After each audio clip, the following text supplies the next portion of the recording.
আসসালামু আলাইকুম viewers, this is Roman. Welcome to our another video. 2 তারিখ 3 মাস 2025, বিএফএস গ্লোবাল ভিসা আপডেট। তাহলে চলুন আজকের ভিসা আপডেট জেনে নেওয়া যাক। আজকে রিটার্ন পাসপোর্ট ডেলিভারি হয়েছে 60টি, মোট পাসপোর্ট রিজেক্ট হয়েছে 39টি, রিটার্ন পাসপোর্ট পুনরায় সাবমিট হয়েছে 15টি। আজকে মোট ভিসা হয়েছে 29টি, ফ্যামিলি ভিসা হয়েছে 11টি, এগ্রিকালচার ভিসা হয়েছে 13টি, স্পন্সর ভিসা হয়েছে 3টি, ডোমেস্টিক ভিসা হয়েছে 1টি, ট্যুরিস্ট ভিসা একটিও হয়নি, স্টুডেন্ট ভিসা একটিও হয়নি, বিজনেস ভিসা হয়েছে 1টি। এটা হচ্ছে আজকের ভিএফএস গ্লোবাল ভিসা আপডেট। আজকে মূলত ডেলিভারি এবং রিটার্ন পাসপোর্ট খুবই কম হয়েছে এবং ভিসাটাও কম হয়েছে, কারণ অনেকে ভাবছে আজকে প্রথম রোজা, ভিএফএস গ্লোবাল বন্ধ, সেই ক্ষেত্রে অনেকে পাসপোর্ট সাবমিট করতেও আসেনি এবং পাসপোর্ট রিটার্ন নিতেও আসেনি। মূল কারণ প্রথম রোজার কারণে। তারপরেও বলছি, এভাবে চলতে থাকলে কোনোদিনও যতগুলা ভুক্তভোগী আছে এই ইতালির ভিসা বিষয়ে, অ্যাপার্টমেন্ট বিষয়ে, কখনো ওরা এটা ক্লিয়ার করতে পারবে না এই বছরে।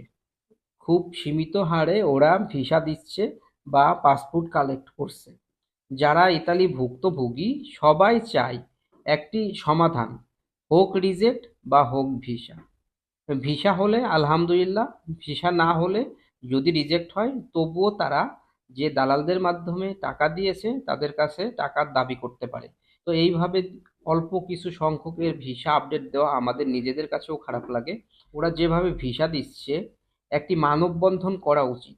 আর যদি ওরা ওদের কথা রেখে ঠিকভাবে ভিসার সংখ্যা বাড়ায়, পাসপোর্ট কালেক্টের সংখ্যা বাড়ায় এবং অ্যাপার্টমেন্ট দেওয়া শুরু করে, তাহলে আর মানববন্ধনে যাওয়ার প্রশ্ন আসে না।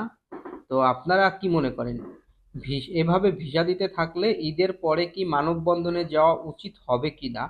যদি উচিত হয় তাহলে অবশ্যই জানাবেন কমেন্ট বক্সে। জানাবেন যদি মনে হয় না এটা ঠিক হবে না, সেটাও আপনারা কমেন্ট বক্সে জানাবেন, তাহলে ভালো লাগবে। আপনারা বেশি বেশি কমেন্ট করলে ভিডিও বানাতে আমাদের ভালো লাগে। লোক পাঠিয়ে ভিএফএস গ্লোবালের সামনে দাঁড়িয়ে থাকতে হয় এবং মানুষের কাছ থেকে নিউজটা নিয়ে তারপরে আপনাদের নিউজ দিতে হয়। আসলে কোনো কিছু ছাড়াতড়িভাবে নিউজ দেওয়া যায় না। তো ভালো থাকবেন সবাই, আল্লাহ হাফেজ। দেখা হবে অন্য কোনো ভিডিওতে।